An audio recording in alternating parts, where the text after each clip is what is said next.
Kung lagi kang kinakapos sa pera, itong tatlong sangkap na ito ang kailangan po ninyo.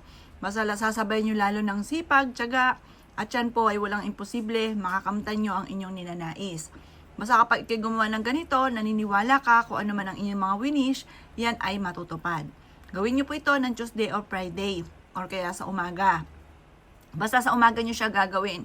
Mas magiging powerful po ito pag sa umaga ginagawa na nakaharap ka sa gawing silangan.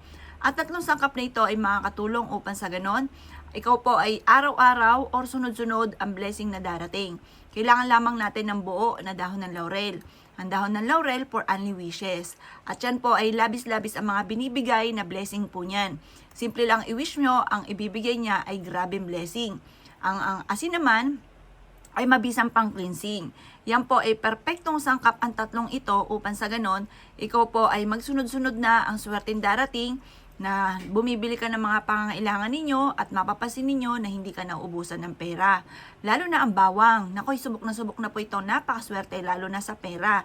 Ano pa pag pinagtambal natin itong tatlong ito? Nakakatulong po ito upang sa ganon, ikaw po hindi na mauubusan ng pera. Ikaw po ay tumaya, maaaring ikaw ay manalo. Or kaya kung ikaw may negosyo, maaaring ikaw po ay araw-araw na magkaroon ng malaking benta.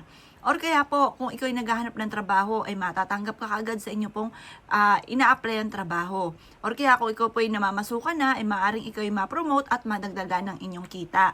Ito po ay isa sa mga subok na ang tatlong sangkap na ito para ikaw po ay laging buenas, laging swerte. Araw-araw ang tuloy ng dating ng swerte po sa inyo. At kayo mismo ay magugulat dahil matapos nyo po itong gawin ay mababago ang takbo ng inyong pamumuhay. Basta pag ginawa nyo po ito, naka-mindset na po sa inyo na matutupad lahat ang inyong po mga pinapangarap. At yan nyo po itong ginagawa para kayo po ay maging matagumpay at mawala na ang mga kamalasan sa buhay ninyo. Ilagay nyo lamang po ito sa isang malinis na plastic at dadalhin nyo palagi kahit saan kayo magtungo at ang swerte nito ay susundan ka. Proven po ito mga bossing ko at napaka-epektibo rin ito na pantaboy ng mga toxic sa buhay natin. Kumbaga inaandito ng lahat-lahat, wala ka na ibang hahanapin pa sa pampaswerteng ito.